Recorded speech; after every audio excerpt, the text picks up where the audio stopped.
Alors, ce qu'on appellerait les forces excessives de la nature, c'est-à-dire mouvement de gyration, mouvement de gravitation, et pression des couches géographiques, et notre magma lui-même est notre atmosphère. Cette lourdeur de nos océans, éléments aquatiques, sans parler de nos rochers, des montagnes qui se succèdent, qui tracent des lignes comme des barricades qu'on disait inaffranchissables, mais un vol d'oiseau, bien sûr, au-delà du montagne de Kaf. Mim, Jim, Dal. Pourquoi pas Y? Pourquoi pas un segment delta? C'est plutôt pour les fleuves. Et moi, je suis quoi? Je suis un trident, alors un capricorne, unicorne, pardon. Une tapisserie de Moyen-Âge, du genre Bayeux, qu'un certain Jean Genet vient à ma visite, ahuri dans sa contemplation raveur, qu'il déchiffre mes symboles, alors que je suis tout simple, ostentatrice, avec mes éléments de bétail, bien sûr. L'autre face de notre Saint François d'Assise. Oui, la bête est le philosophe, non pas souverain. Bêtise est la poésie, amour est la bêtise, sujet d'énonciation qui parle par sa bouche et sa voix s'entend par ses oreilles. Une retrouvaille, une nouveauté, une invention, une ars inventiendi, appris, passablement appris, en murmurant, en faisant des petits bruits avec le petit ballon buée de salive, en souriant bien sûr et en sautillant quatre jambes en air. C'est ça le bébé humain, immense source de joie. Quelqu'un qui comprend tout et en plus rit comme réponse. Quelqu'un qui parle, déjà sans parler, en mettant son doigt entre ses lèvres et entre ses dents qui n'existent pas. Voilà, c'est son joie, c'est sa joie, son pied, comme on dit. Il prend son pied entre ses mains et il montre sa gratitude, son contentement. Et sinon, il crie pour vous appeler. Il y a un va-vient, une navette qu'on appelle soit la mère, soit grande-mère, soit le père, soit aîné, un frère aîné, une sœur aînée et une fillette curieuse qui regarde combien il ou elle, dans combien de temps il, elle, va détrôner sa reine de la maison de Bates. Immense temple dédié aux générations venues, ancêtres, qui viendra, qui viennent de, voilà, qui sont, viennent d'arriver, qui grandissent comme des tonalités différentes d'une gamme de notes à des températures différentes. En plus, dans un contrepoint dont la technique est une énigme qui est plutôt de l'ordre d'enchantement, parfois de jalousie et de petites querelles, de concurrence, mais qui se termine toujours en paix.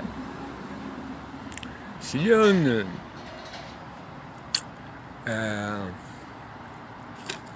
a une morsure, une certaine voilà, rien de mal, j'espère, sous des dômes des pauvres, encore pire, des riches, encore plus isolés. C'est comme des isotopes, atomes isotopes interchangeables dans le gratte-ciel, dans le petit carré identique, idem, facsimilaire. Je ne vous raconterai pas une énième fois anecdote personnelle autobiographique de Hakan Lütfer, qui est un grand quand même conteur de nuit tardive, qui avoue avec une masque de visage, un visage de poker, des abominables histoires, sans donner une fausse note. Vous ne pouvez jamais comprendre s'il dit la vérité qui lui concerne, ou bien qu'il fait une certaine autofictionnalité en vue pourvue d'une certaine sociologisation à la manière de Baudrillard ou quelqu'un d'autre, donc une situationniste. Un homme scénique à la manière d'une certaine... Attends, je vais trouver. Oui, son nom.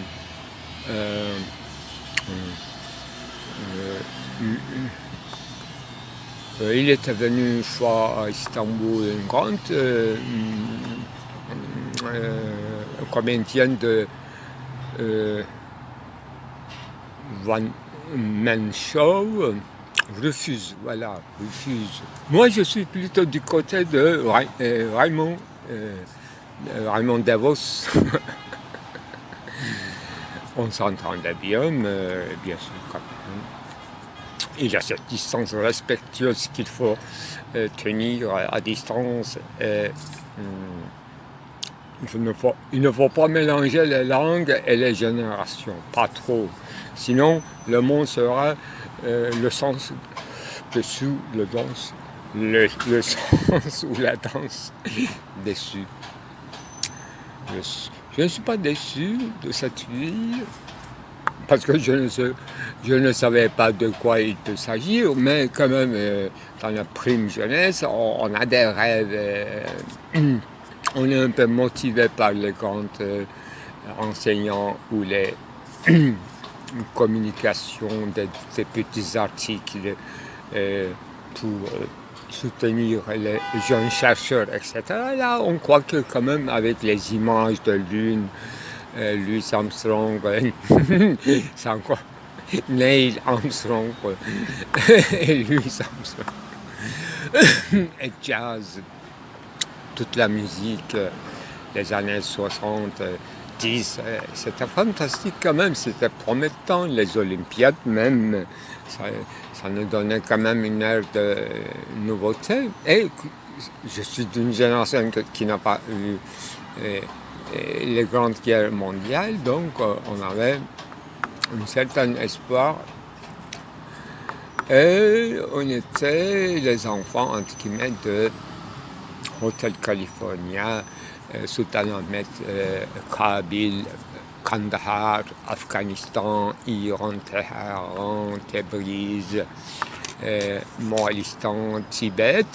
On retournait à Berlin, Vienne, Copenhague, Madrid, Paris, London, et pourquoi pas New York.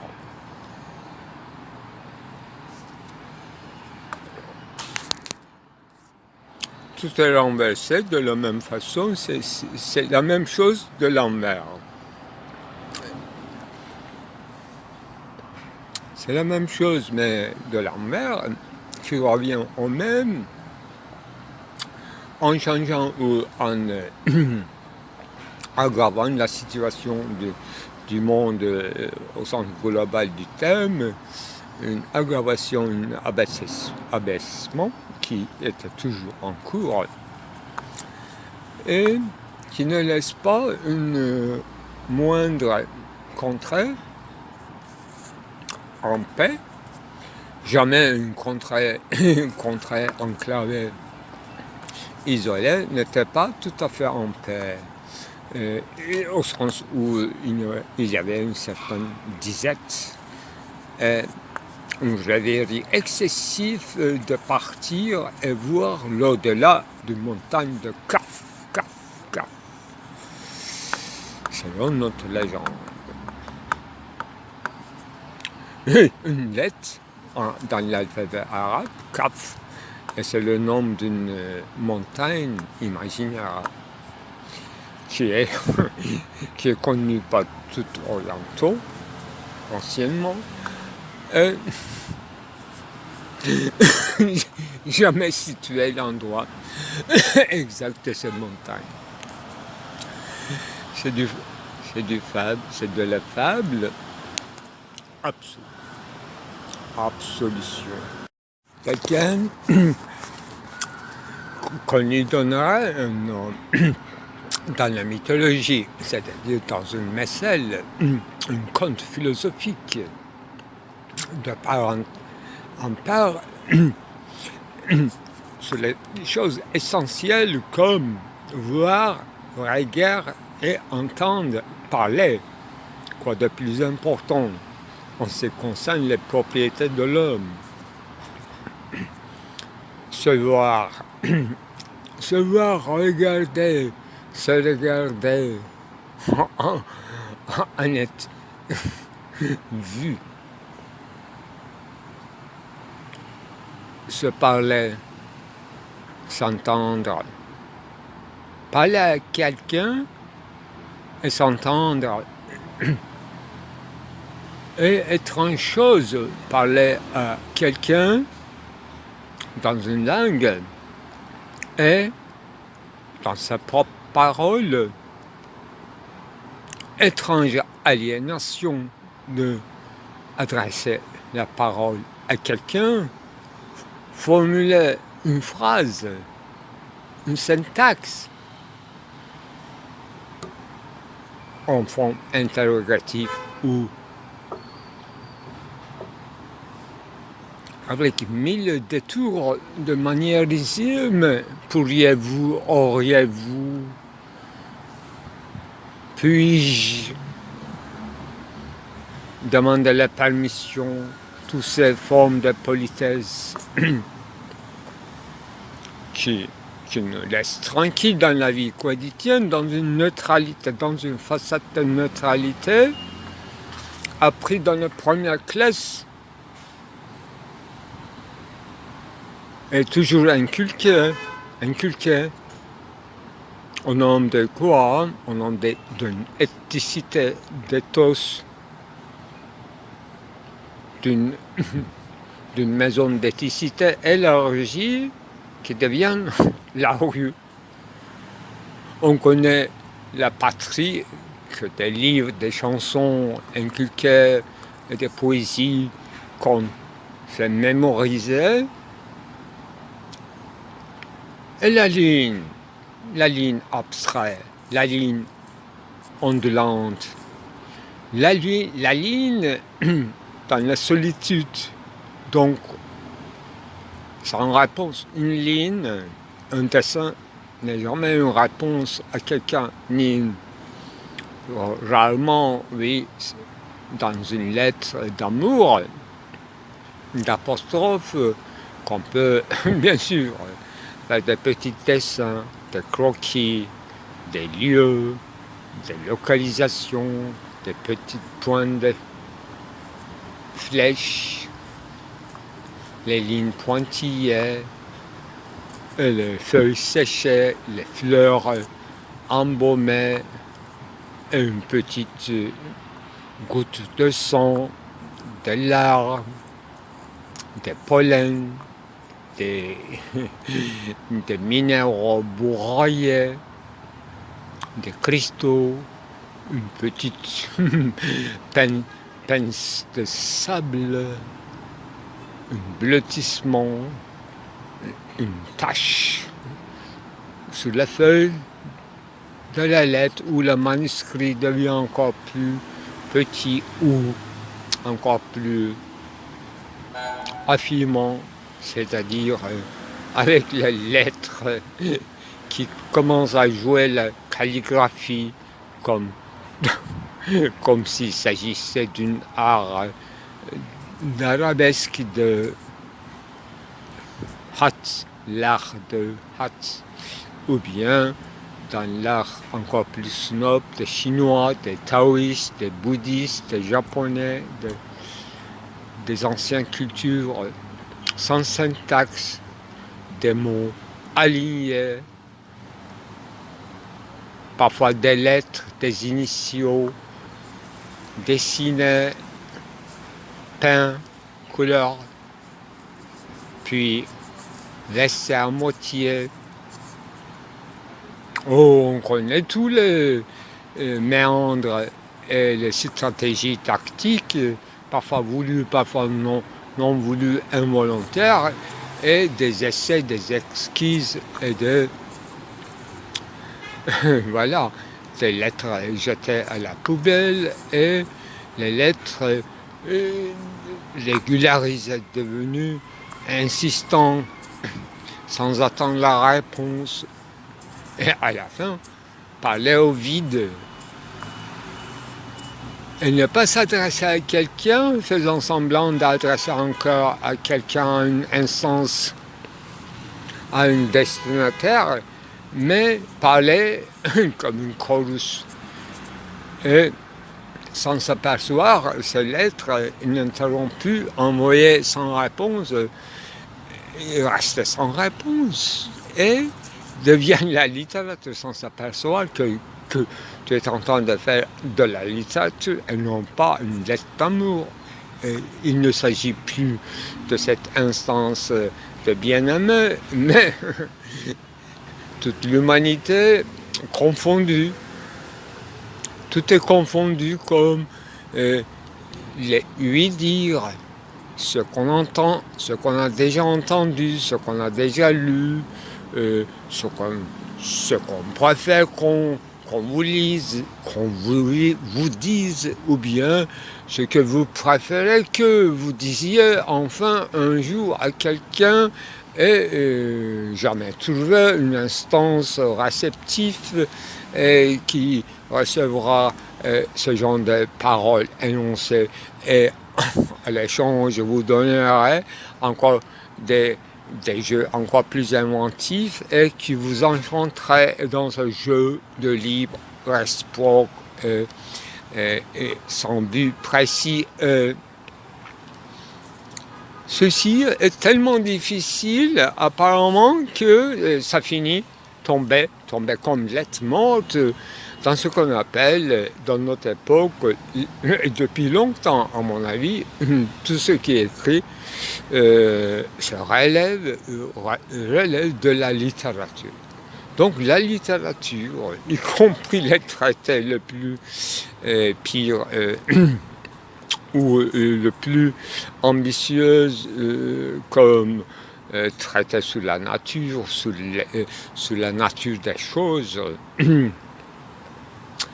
et sont encore de la littérature de la première classe, et c'est parce que un pauvre auteur, malgré lui, n'a pas trouvé un correspondant. Je veux dire plus précisément, un interlocuteur. Donc on ne peut écrire que dans l'absence d'interlocuteur. Et cet interlocuteur plus en retrait qu'il ou elle se retire et devient encore plus muet que vous l'aviez connu, et qui se regresse, se descend dans ses propres enfers dont vous ne connaissez, dont vous n'avez aucune idée, mais vous connaissez quand même son enfer aussi, et plus elle se tait, et plus vous êtes encore librement débordé en paroles, parce qu'il n'y a aucun obstacle devant vous, tout jeté au sens de obstacle pour les grandes vagues des océans, des grandes mers, tout jeté est déjà en éclat, brisé. Et il y a une inondation du côté du silence, et il n'y a même pas une pierre sur laquelle, à distance, votre parole, votre phoné, votre voix va tomber, et qu'il y aura un écho à retard, comme, espérons-la, comme une post-office, une lettre dans le temps moderne, et un coureur en cheval qui apporterait votre lettre, ou bien on m'a confié une lettre à l'intermédiaire d'un ami pour qu'il, parce que vous ne connaissez pas son adresse, et l'autre il est chargé de le trouver et la remettre cette lettre, et vous écrivez bien sûr en littérature, non pas une. On ne peut pas écrire une lettre privée dans ces conditions de publicité ouverte à tout. Il s'agit de la littérature. Et vous donnez un titre un peu à la manière de Joyce, en jouant avec son prénom, en onomatopisant bien sûr sa singularité, et devient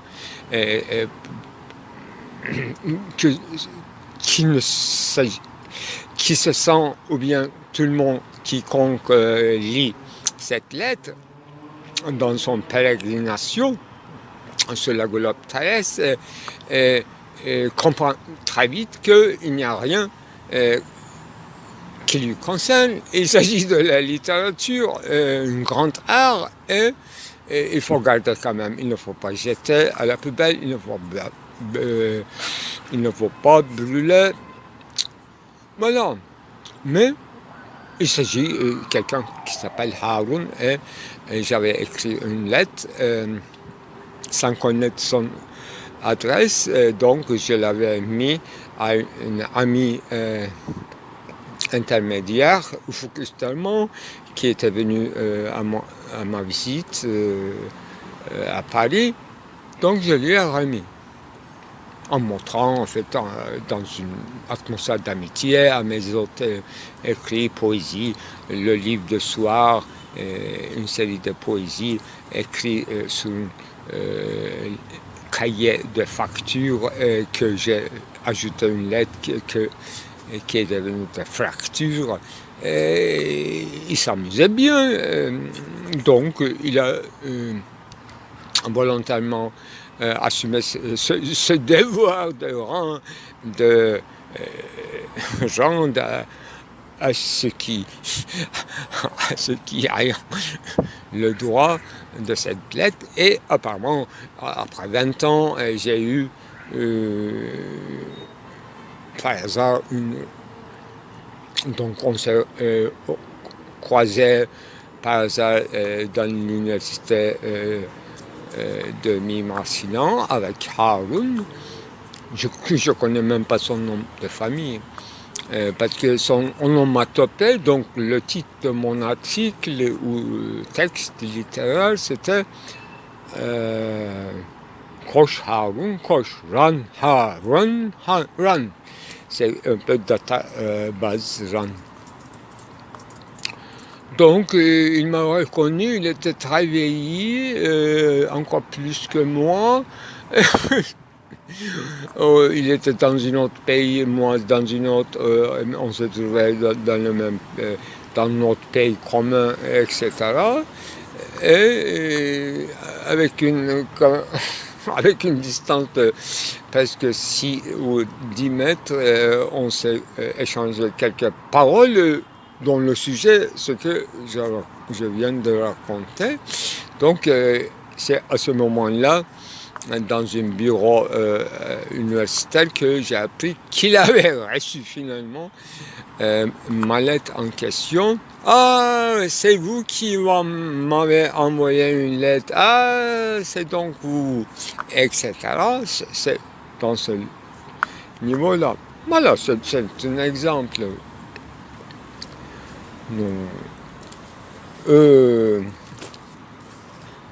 Voilà. Il faut retourner donc à la pérégrination des signes, des lettres mortes, des lettres qui retrouvent toujours leur destination, c'est finalement la signification de mon palais, de mes parloirs.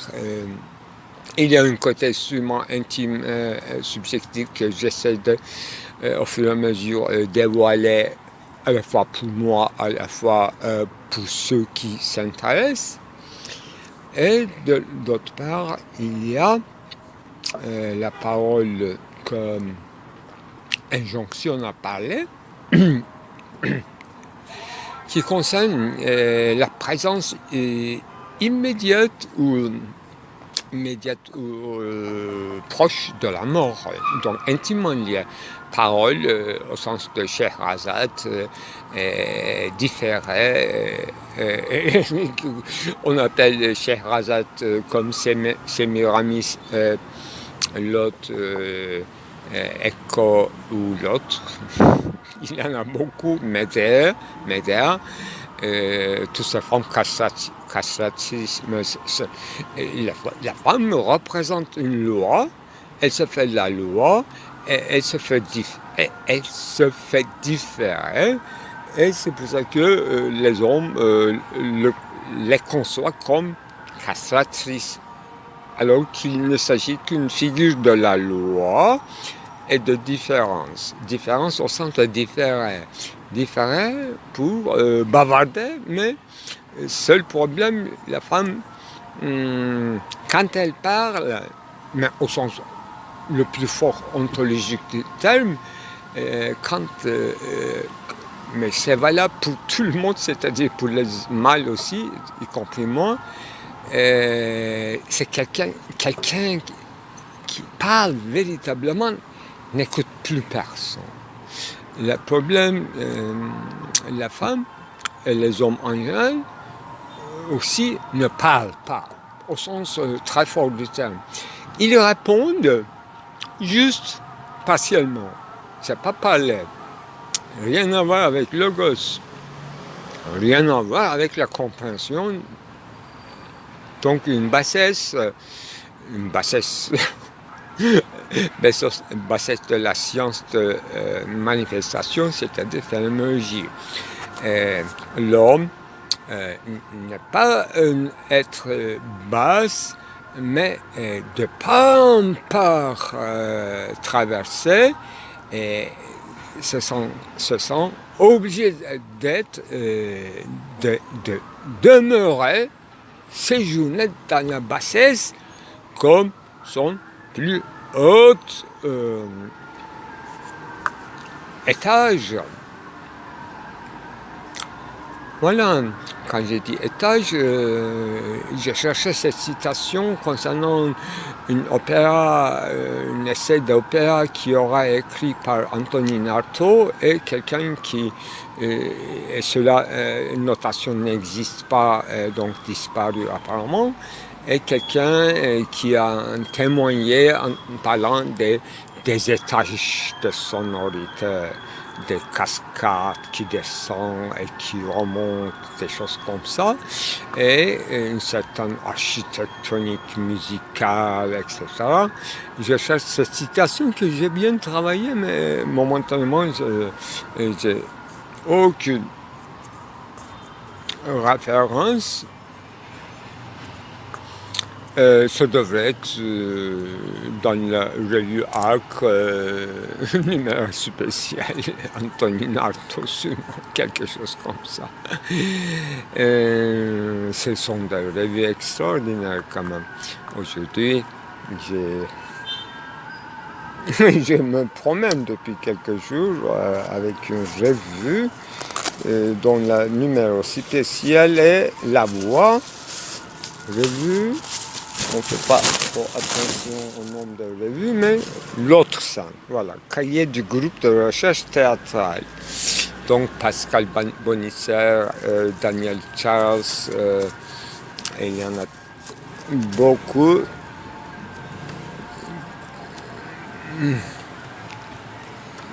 Qui sont des articles de bijoux, mais des 75, pardon.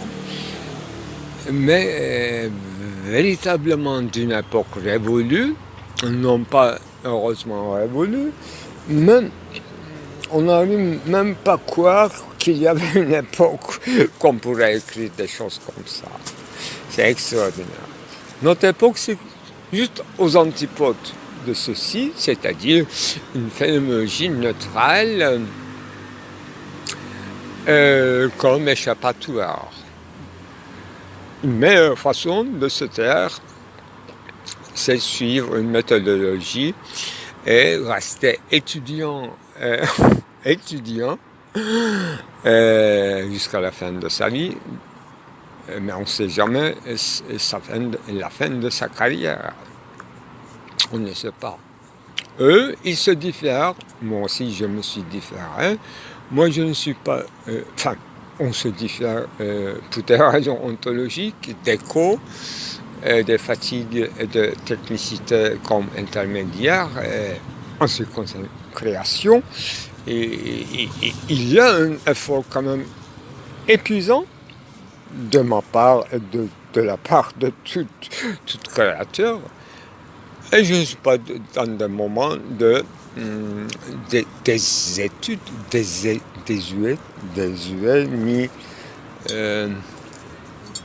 ni de chômage véritable. Bon,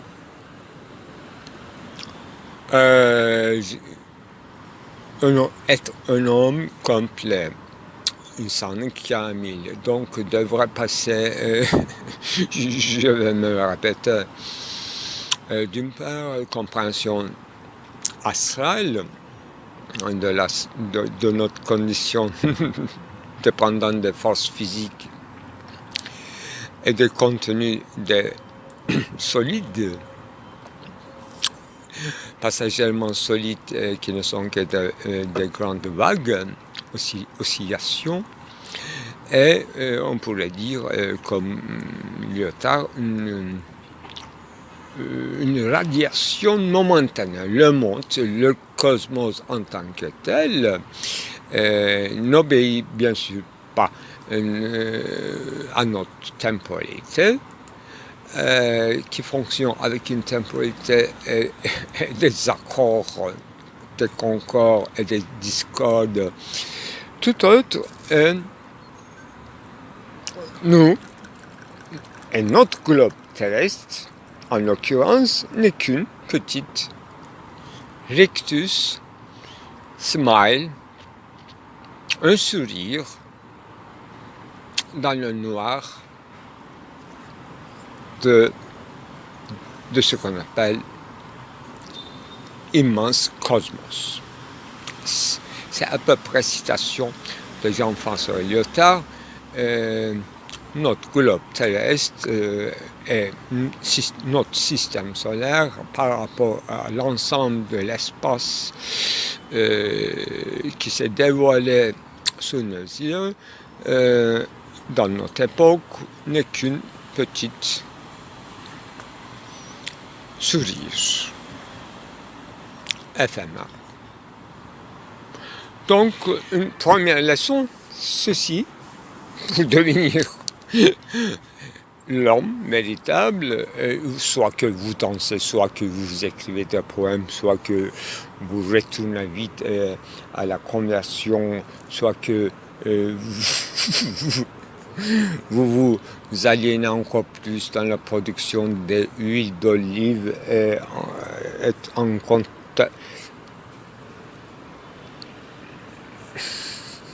compétitivité avec la Grèce et l'Italie et l'Espagne dans le marché d'huile, vous ajouterez des substances étrangères et même corrosives à vos marchandises alimentaires humaines, etc. Soyons brefs. Et deuxièmement, biologie, vous comprendrez quand même de biorhythme dans l'ensemble du vivant, j'en passe vite. Et troisièmement, vous allez quand même distinguer ce qui est pierre, solide, ce qui est aérien, vibre, ce qui est aquatique et qui vous engloutit, qui vous attire, et ce qui est lunaire, ce qui est solaire, et ce qui est froid, et ce qui est chaud, ce qui est accueillant, ce qui est hostile, ce qui est sceptique, ce qui est sans préjugés, ce qui est hospitalier, ce qui est hostile, etc. Toute éthicité cosmologique, et même minéralogique, parce que je m'intéresse actuellement soit des molécules, soit des cristaux. Qu'est-ce qu'il y a d'autre? Géologie, biologie, bien sûr. Astrologie, tout est à peu près dit, avec les minéraux surtout. Donc, c'est l'époque où les saisons de récolte. Je vous souhaite une bonne récolte et une bonne rentrée. Moi, j'ai changé mon âne avec mes oreilles d'âne. Je parle avec mes oreilles d'âne. Si j'étais un acteur dans une scène de théâtre, j'aurais fait une sortie et entrée à la scène en disant que « Attends, mon amour, j'entends des voix et je viens tout de suite, tu bouges pas, tu restes là derrière le mur, je vais continuer à te parler, tu vas me montrer à travers la fente et je sors et je viens à toute vitesse, en toute urgence avec une masque énorme de tête. C'est ça, Ovide. C'est ça, Ovidius. Et puis, théâtre dans le théâtre, Shakespeare, c'est encore plus drôle. Parce que c'est un corps humain qui joue le rôle de mur, cette fois-ci une comtesse. Et en disant que voici ma fente, voici ma fente, je suis un mur, etc. Pendant toute la scène, il reste comme mur et deux amants jouent leur rôle et à la fin, le mur dit voici, j'ai joué mon rôle de mur et maintenant je m'en vais. Et bien sûr, quand le mur s'écoule, il n'y a plus d'amour, il n'y a plus de théâtre, il n'y a plus de trame, il n'y a plus de parole, échange de parole. Quand le rideau se lève ou le mur s'écoule, alors il n'y a plus de conflit entre deux nombres de pères, donc deux rivales, famille, féodale, politique, stratagème, et comme transgression, l'amour. La fente, c'est ça le vase communicant. Donc, chef-d'œuvre, c'est chez Jean Genet dans une cellule de prison entre deux hommes. Chant d'amour, bien sûr, dont j'avais déjà parlé. C'est ça mes propos. Voir, ne pas voir, avoir un paravent, un rideau, un mur, même un mur coranique de Moïse et de Zulkarnain, c'est-à-dire Khizr ou Hermès. Et voilà. Ça fait trop de choses. L'histoire, ça se répète. Et rien à représenter. Comme l'Éternel n'a pas une ritournelle, une chanson interminable, mais c'est sa imbrication. C'est encore plus compliqué qu'on peut schématiser. Éternel retour avec des surdéterminations, des contaminations et changements de voix, de virtualité encore réactivée pour réparer le système sans que vous en soupçonnez qu'il s'agit d'une répétition. C'est ça, enlaçant et enchantant. À la fois, il faut se laisser aller. Alors, on ne peut pas lutter. On ne peut que jouer avec Shakespeare, bien sûr, avec ces éléments constitutifs de l'éternel retour, en disant que, heureusement que vous êtes venus. Vous ne croyez pas à moi que moi je cherchais pendant toute ma vie de rencontrer un fou comme moi. Alors, regardez cette rivière à votre visage. Est-ce que ça me rassemble, etc. Et l'autre, il va dire que, si j'ai bien compris, vous me cherchiez. Alors, au lieu de moi, si vous regardez à cette rivière et à votre visage, vous allez voir ou bien un chiffre 0 ou bien un visage d'un fou. Alors là, il y avait deux alternatives donc pour Narcisse, qui regarde à son visage, à son regard, regarder son regard et pour voir un chiffre 0, c'est-à-dire une annihilation imminente, ou bien soi-même devenir fou, ou bien au point de devenir fou, à force de vouloir rester intègre, identique à lui-même, donc sans jouer des courtoisies ou des rhétoriques pour devenir un membre de maison d'éthicité, donc socialité, d'un état, d'une hypocrisie, etc. Mais quand même un ami ou bien une amante, une bien-aimée qui vous proposerait d'échanger de paroles en disant que moi je serai, c'est un écho qui parle cette fois-ci. Moi je serai ton écho. Tu peux me parler, moi je ne dirai jamais non, je vais t'affirmer toujours comme un écho, bien que je ne peux pas tout de suite répondre, je serai un peu différent, excusez-moi, mais il y aura des moments immédiats entre nous et nous serions unis en deux. Et là, Narcisse refusait ceci en disant que soit que je serais restée toute seule et connaître le secret énigme de mon identité, mon ipséité, soit que je serais noyé à la fin en perdant mes forces, à force de me regarder sur la surface de fleuve. Je vais me laisser aller au fond du rivière, à la cour de l'eau, et il n'y a pas une troisième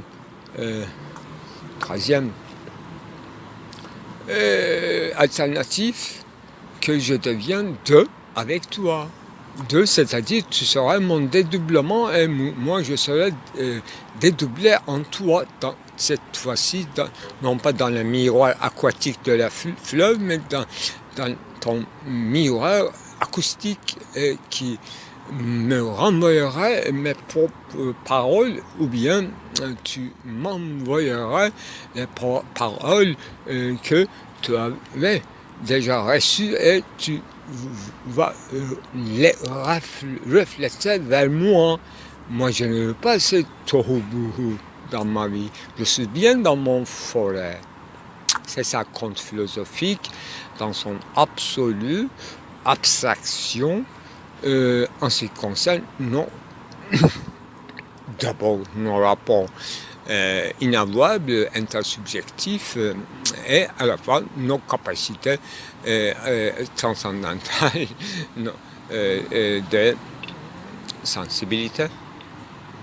Nos limites de sensibilité, les possibilités de notre sensibilité et surtout l'organisation que nous faisons entre ces sens, lui, olfactif, odorat, la vue, la voix, lui. C'est ça. Ma passion d'opéra. Silencieux, s'il est possible. Un opérandum silencieuse, viscérale. Effectivement, mon référence à la sculpture, surtout à ce qu'il dit, par rapport à son œuvre, il disait tout simplement qu'il relevait une certaine forme qui s'endormait jusqu'à là avec son intervention. Là, il ne faisait que le faire ressortir. Donc il ne créait pas une figure. Il n'était qu'une certaine auxiliaire, un certain substitut, une médiateur quand même, pour faire relever les choses. Donc il réduisait la tâche de l'artiste à la médiation. Ça, j'avais lu dans mon prime jeunesse et j'avais annoté, pris des notes de ces textes qui m'a marqué. Comme l'autre jour, je faisais un discours, j'avais déjà transcrit ce que j'avais écrit, donc ma prime jeunesse en 1981, comme quoi le corps humain sera un instrument musical. Ce texte-là, je l'avais développé dans un texte qui est écrit dans les années 90 et je l'ai fait passer sans commenter très vite. Donc j'ai fait un collage cinématographique sur des images dans lesquelles j'ai raconté l'autre chose, mais en usant mon propre corps comme un instrument de musique ou expression au sens général, plutôt la danse ou mouvement, tout simplement. Danse, ça peut être esthétique. C'est ça la limite, essayer de chercher les limites du discours. Ce que je voulais dire, en fait, j'ai appelé ce qu'il a fait Henry Moore comme schème. Je me demande si on peut se référer uniquement à Henry Moore ou à cette idée très intéressante, mais qui fait partie quand même d'une école philosophique, donc non-création, non-créativité de l'homme, c'est très respectable comme idée. Mais j'aimerais bien mon discours à moi le décrire maintenant. Il n'y a que 15 minutes que je le fais. C'est quelque chose qui s'enchaîne sous ses propres pas. C'est qu'ils font chaque pas avec ses propres mots. C'est une sorte de répétition ontologique au sens heideggerien du terme, sans donner des références précises, mais il répète d'une part l'histoire de la civilisation, l'histoire du monde, l'histoire de l'homme et l'histoire de la philosophie aussi. Ne serait-ce que j'ai cité le nom de l'école pythagoricienne, mais en le fondant depuis l'Égypte. Et je suis allé, j'ai fait un aller-retour entre l'Égypte, l'ancien et le grec ancien, et le grec encore plus ancien qui sera Mykonos, Mycène, pardon, et Ionia ensuite. C'est donc avant la dichotomie entre Sparte et Athènes. C'est avant la guerre de Troie et avant la guerre conclusive d'Estinai. Ça, on peut y retourner, mais comment faire ceci? Comment? Je suis distrait. J'aime appeler les gens en général, ceux qui peuplent mon discours ou mes tableaux. C'est un peu l'expression de Gilles Deleuze.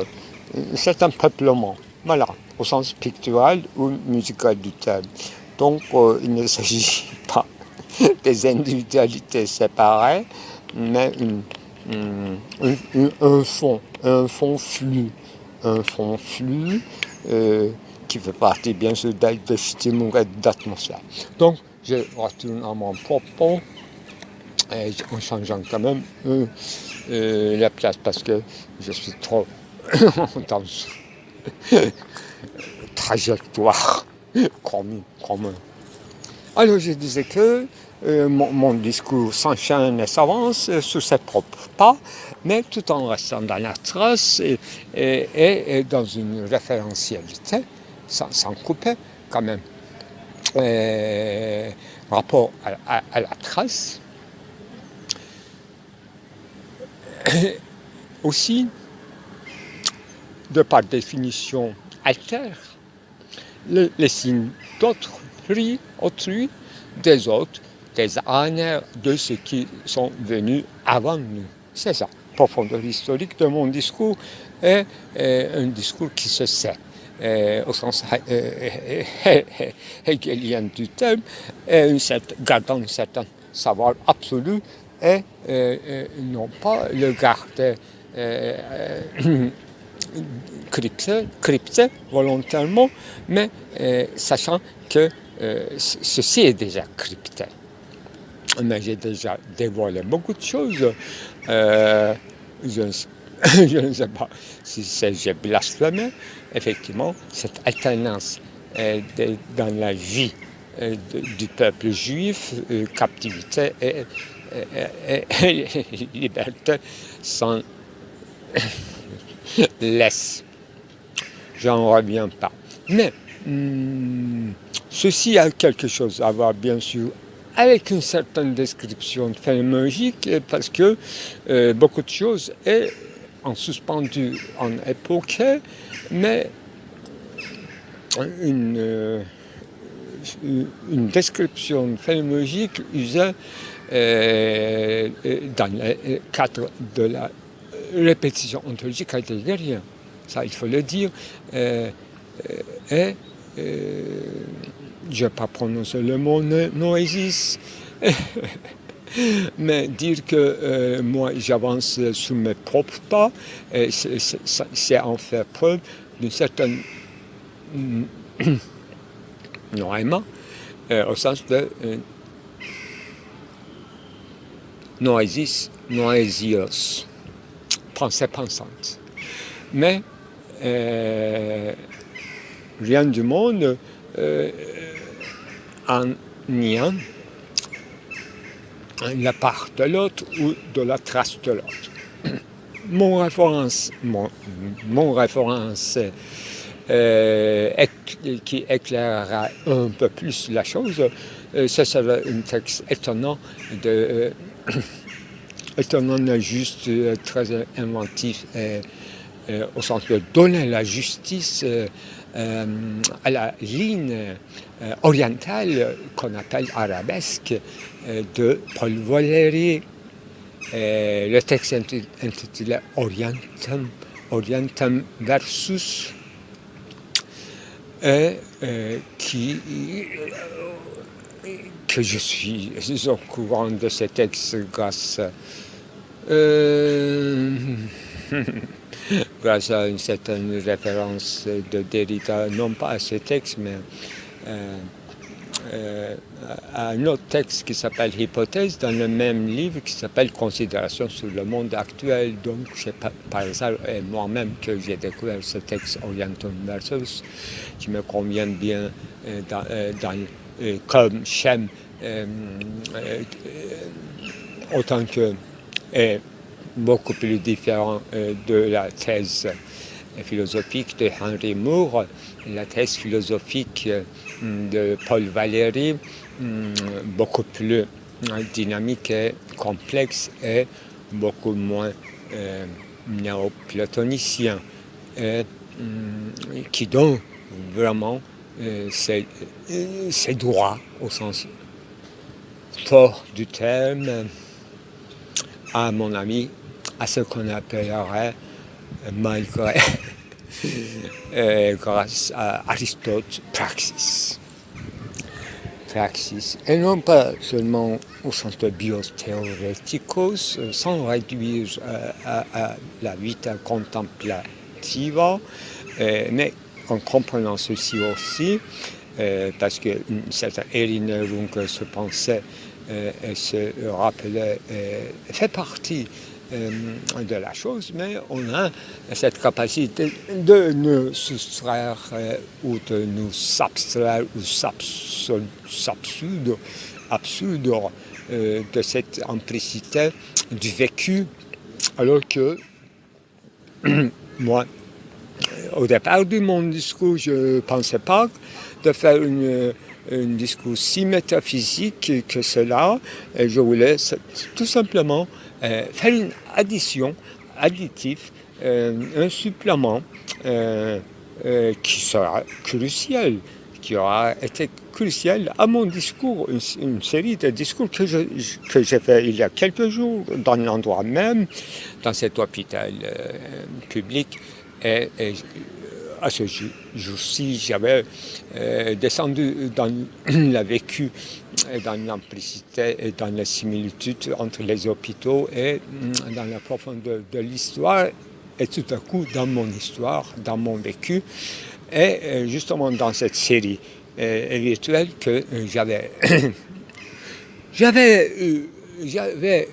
l'intention d'ajouter, faire une addition, mais ce jour-là, j'étais fatigué et j'ai laissé quand même non dévoiler ce petit secret qui sera trop révélateur en ce qui concerne l'essence de ce que j'ai dit et mon rapport au Père et le sens du mot et la signification du mot de affliction. que j'avais cité. Ça n'a pas encore fait le film, mais l'enregistrement bien sûr complet. Et je veux voir si je vais y retourner à l'amplicité et pour rester sous mes pas, justement, pour être fidèle à la fois à moi-même et à la vérité et à la savoir absolu, au sens où ceci a eu lieu. Fatou d'un ayant été, le lieu d'un avoir été. C'est important quand même. Aussi important que nos projections.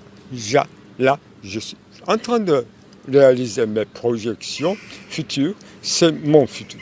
Maintenant, ce que j'ai fait dans la première séance comme discours, c'était mon futur. Ça, je suis atteint un degré de discours que je voulais atteindre depuis longtemps et rarement j'avais atteint auparavant aussi. Au revoir, merci. Ému et fatigué, si on me demande. Alors, en se promenant dans la nature, en observant la nature, si vous pensiez que vous aimiez la logicité des végétaux encore plus que les animaux, leur régularité, leur symétrie, comme une échelle qu'on appelle une échelle achat, donc une double hélizonie qui s'avance au niveau des feuillages et les fleurs de l'automne qui portent à la fois des bourgeons et des fleurs, eux-mêmes les pollens. En plus, comme c'est automne, leurs véritables grains dans la même grappe. C'est fantastique. Et vous vous promenez, vous trouvez une autre logicité de l'être en fleurs. Tout ça donnait au vent une bellissimo oato. Et vous dites que chaque être a sa logicité. Et vous cherchez votre logicité. Votre logicité, simplement, c'est speculum, c'est spectacle. Donc, contemplation. Regarder et juger, et dire que ceci est tellement beau et ceci est tellement exaltant. Et à quoi moi, Serge, effectivement, vous faites 5 pas de plus, votre logicité s'écroule. Vous trouvez une plante illogique, un amas, un engrain, un véritable entrelacement d'une tête de méduse, des cheveux platines et presque au point de mourir, desséchés, mais d'autant plus brillants, argentés, et qui vous attire vers ces profondeurs. Vous les un peu relevez, vous voyez que elle est des assises très solides, béton. Elle aime béton et un tuyau en fer bétonné. Là, effectivement, cette genre de, je suppose, mousse au fond des océans, maintenant, on trouve voilà, sous le dôme d'un tunnel de métro. Voilà, qu'il a trouvé son chemin, et il n'y en a pas une seule. J'ai compté au moins 3 amas de mousse argentée aux cheveux de méduse. Eh bien, j'en prends un spécimen je vais analyser sous microscope électronique. Regardons maintenant, considérons le titre récent de mon film inachevé que j'ai entamé ce petit matin, donc intitulé « Quelle est la logicité de mes œuvres ?» Encore mieux comme titre, je n'ai pas dit quelles sont les logicités de mes œuvres. Effectivement, implicitement, premier titre comprend qu'il y a plusieurs logicités, donc on se permet à poser la question par cette forme de quelle est logicité. Donc il y en a plusieurs. Donc on commence, moi en tout cas, hier, non pas dans le film, dans l'ordre de montage de film, mais hier, ce titre s'est imposé, encore dans la contemplation, des formes végétales. Par fatigue ou par les conditions arides du terrain, effectivement, j'étais très préoccupé avec morphologie des plantes, et donc c'est pas si facile que ça les capter dans une forme, disons, évolutive et lointain interactif. C'est ça, un véritable travail,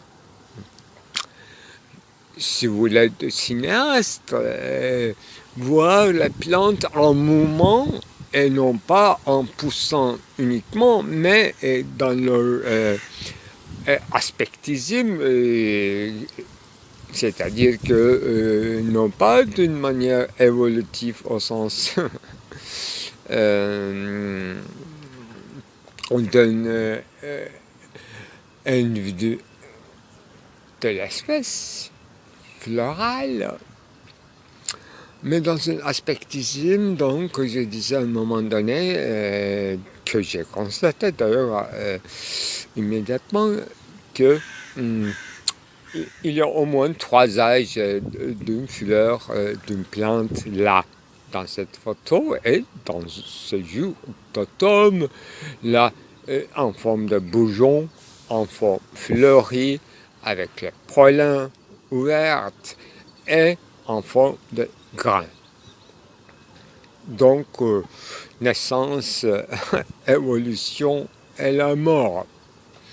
Et dans les autres plantes, l'autre jour que je fais la référence, et je suis juste à 2 mètres de loin à cette arbre-là, que j'ai constaté mes insectes volants. Il faut que je les appelle des hyménées. Ce sont des filles des garçons de noces. Et les deux genres, mâle et femelle, dansent en saut espagnol extrêmement touchant en tournant en rond. Voilà, un flamenco. Une noce perpétuelle, une noce en deuil, une noce en floral, une noce. Ce sont pour moi des insectes volants, des mariés et des maris. Donc cette année, j'ai eu l'occasion de le suivre d'une arbre à une autre et je suis tombé sur cette grande arbre touffue que je suppose qu'il s'agit d'une foulia. La noce, donc la copulation et la mort étaient en même temps. Je les ai vus de cet être très gai, toujours dansant flamenco avec leur fourrure tout en blanc. Et je les ai vus copuler et devenir immobiles, attendre la mort, sauf qu'on ne touche. Avec le doigt, ils montrent un signe de vie, mais ils sont dans un autre état de leur vie, donc une préparation à la mort. Là, je les ai vus simultanément, vivants, copulants, dansant et mourant et collés sous les graines de cet arbuste, quand même, c'est pas un véritable arbre que nous appelons Fulia, et dans le printemps, les fleurs sont d'une odeur étourdissante, ivrante. Donc actuellement, je les scrute avec les grandes pluies de quelques jours. Ils sont très diminués et je les ai vus quelques-uns. Mais je les avais photographiés pendant des heures et vous voyez ma tâche d'observation pour trouver la logistique, au moins des végétaux dont le thème principal était la noce et la mort, comme une grande œuvre de Lorca, n'est-ce pas, la noce sanglante, grande dune. Eh bien, c'est extraordinaire de le voir accouplé à deux. Je le vois encore juste en fait 20 mètres devant moi, comme quelques instants, vivants ou morts, je ne sais pas, mais ils sont habillés encore de leur grande toilette, tout en dentelle et en blanc. C'est touchant. Leur mort est encore plus touchant. Leur danse est encore très attirant et étonnant. Voilà le secret de la nature. Hier, c'est encore plus bizarre, logicité en lettres végétales, que je découvre que ce sont des mousses argentées, comme les cheveux d'une femme, je dirais une femme de cabaret de Berlin, ondulant et tout argenté. Il n'y a que des cheveux. Il n'y a que des cheveux dans cette plante, que je suppose d'une famille de mousses, mais bizarrement, ça pousse seulement sous le dôme desséché des tuyaux de métro, et non pas au bord de la mer, dans des lieux plus agréables. J'ai vu des algues, effectivement, j'ai dit mousse, mais il s'agit des algues de la mer qui vit en terre, non pas dans la mer. Je ne sais pas si c'était véritablement mort, devenir si argenté, si métallique, si brillant, c'est le signe de mort. Leur devenir squelettique, c'était éblouissant. Esclavature, il y a un mot comme ça que je prononce mal, mais exclaboussure, je vais vérifier, c'est éclatant. Et j'ai apporté, comme j'avais promis dans l'enregistrement, des spécimens dans une pochette à la maison.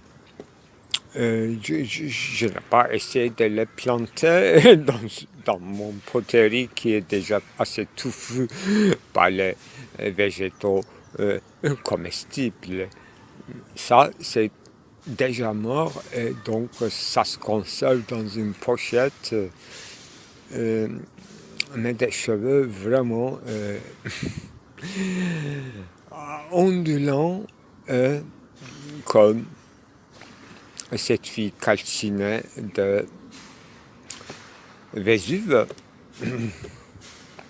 dont fait le cas le conteur allemand et ensuite notre cher Sigismund Freud, la jeune fille nuptiale et son pied figé, calciné, qui devient tout blanc jusqu'à l'éternité. Dans le moment de sa vie quotidienne, juste au milieu, et comme je fais toujours rapprochement avec cette ville de Yezd. Donc c'est pas si difficile que ça de trouver la logicité de mes œuvres. Peut-être que je compte mal et non pas par ordre narratif et fictif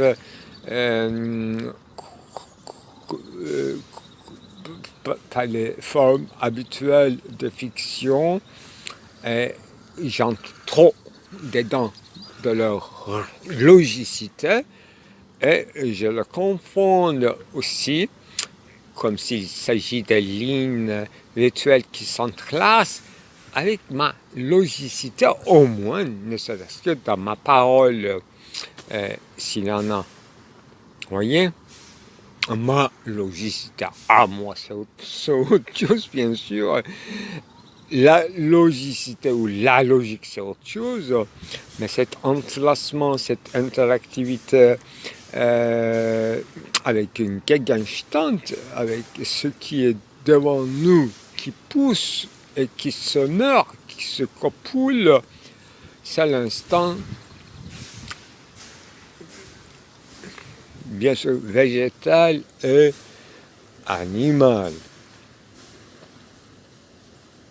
Et les hommes, effectivement, avec le Fourberie, ils sont encore plus logiques que cela.